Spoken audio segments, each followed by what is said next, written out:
Paskibra 49 anak itu saya kumpulkan, saya beri motivasi kepada mereka. Saya bangkitkan motivasi mereka, jangan putus asa dan seterusnya dan seterusnya. Kemudian saya pada kelompok yang kedua yaitu Purna Paskibraka, senior-seniornya TNI, Dispora yang terlibat dalam proses itu. Nah di situ saya agak sedikit memberikan stressing kepada peserta gitu, seniornya.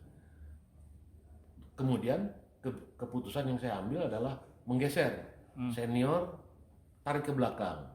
Pelatihan itu dilakukan oleh anggota TNI dari TNI, dari kavaleri yang memang mempunyai teknik-teknik pelatihan baris berbaris dan lain jadi sebagainya. kalau kemarin sama seniornya Pak atau gimana Apanya? yang sebelum kejadian Katanya kan informasinya begitu. sama seniornya Karena memang prosesnya begitu. Latihan pertama itu, awal pertama itu ketika TNI kan belum masuk.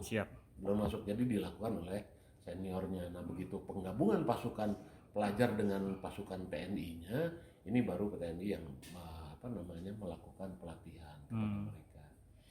Itu satu. Yang kedua, langkah yang kami ambil pada waktu itu, Ibu Wali Kota memerintahkan untuk tim inspektorat melakukan penyelidikan atau memanggil Dispora, berdialog dengan Dispora apa yang berkembang, apa yang terjadi. Kemudian juga Ibu Wali Kota langsung memerintahkan Dinas Kesehatan melakukan pengecekan pagi hari dan sore hari, artinya sebelum mereka latihan dan sesudah mereka latihan.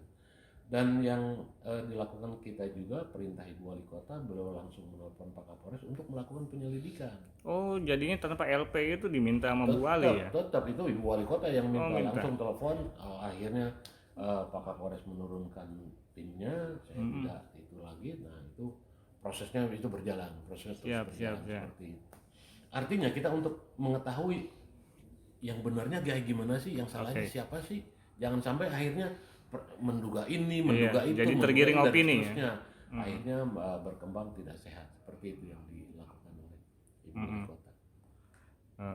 Kan sekarang ini kan udah banyak misalnya jadi isu nasional, sampai KPAI juga kan ada buka suara juga.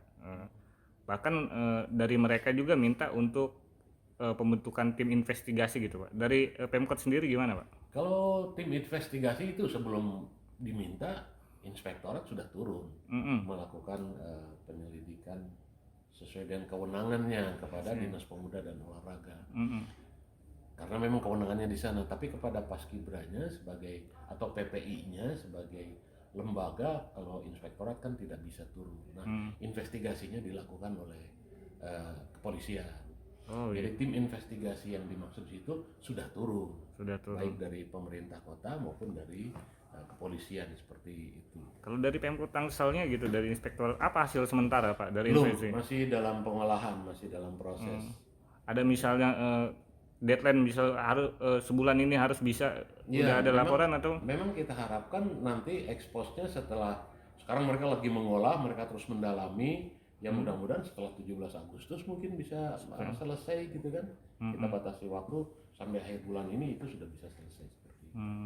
Termasuk dari kepolisian juga kita harapkan akhir bulan ini bisa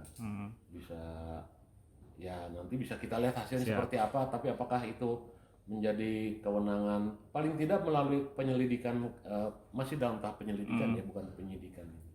Nanti diketahui mana yang duduk perkaranya seperti apa yang sebenarnya seperti itu. Gitu. Jadi kami juga akan mencari masukan yang salahnya seperti apa dan yang benarnya harus seperti apa. Oke.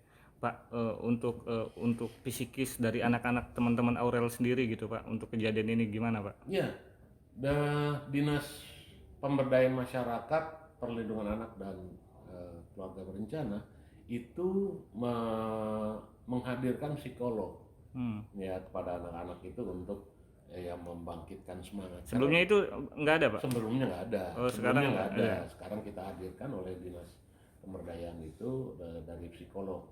Seperti apa saya belum ada informasi seperti itu. Karena kita ingin menjaga semangat yang 49 ini. Ini harus kita jaga, tugas mereka itu harus berhasil gitu. Himbauan dari Bapak sendiri nih Pak untuk kepada masyarakat juga yang dipetik pembelajaran dari peristiwa ini gimana Pak?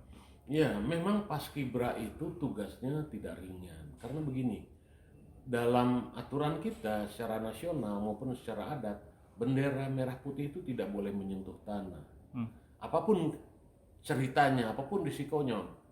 Oleh karena itu diperlukan pasukan yang mempunyai mental yang kuat untuk membawa bendera. Dan proklamasi itu saya sampaikan kepada anak-anak Paskibra itu, saya bilang inspektur upacara, komandan upacara kalau tidak dapat melaksanakan tugasnya, pingsan, sakit pada waktu itu bisa digantikan oleh yang lain.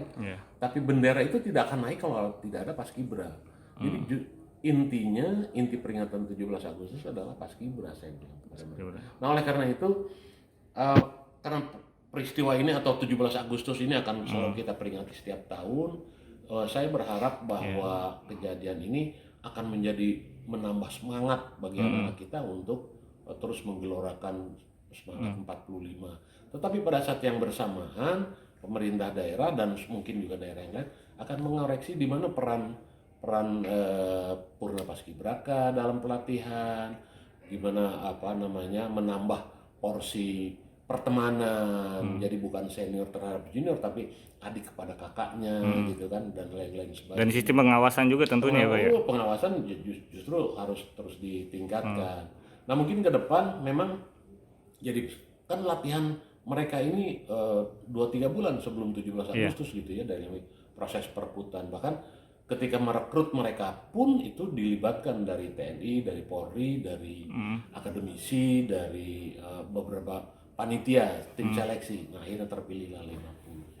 Nah, jadi mungkin sejak awal, karena sekarang keterlibatan TNI yang memang punya kualifikasi melatih itu hanya pada posisi ketika pasukan bergabung, dan nanti mungkin pelatihnya itu bisa kita rekrut dari sejak awal. Ini akan menjadi perhatian. Pak, terakhir Pak untuk Aurel ini Pak, kalau orang tua kan nggak mau buat laporan polisi Pak, tapi orang tua itu mau biar nggak ada Aurel kedua, ketiga dan yang lainnya gitu Pak. Gimana dari Pemkot Tangsel untuk menjamin itu Pak? Kita melakukan konsolidasi lah ya. Pola pelatihannya kita perbaiki. Pola makannya kita perbaiki, kemudian juga sarana prasarana kita perbaiki. Tapi satu hal yang saya ingin sampaikan dalam forum ini, melalui Mas Andika ini, bahwa Aurel itu husnul khotimah. Amin. Yang saya pahami dari sisi agama, orang yang dimudahkan sakratul mautnya itu tanda husnul khotimah. Amin. Baru saja kita menyaksikan bagaimana Kiai Maimun Zubair juga begitu dimudahkan wafatnya, itu husnul khotimah. Beda dengan orang yang melalui proses yang sangat panjang tentunya lain lagi, tapi ciri husnul khotimah ini yang diterima oleh Ananda Aurel, dan kita nggak tahu ibadah-ibadah apa yang dilakukan Ananda Aurel sehingga beliau terpilih oleh Allah untuk menjadi husnul khotimah. Ini dahsyat, ini luar biasa, ini satu hal yang saya kira tidak akan dialami oleh orang-orang lain, dan kita juga belum tentu. Kita pengen seperti itu, kita belum tentu, tapi seperti itu. Siap. Terima kasih Pak.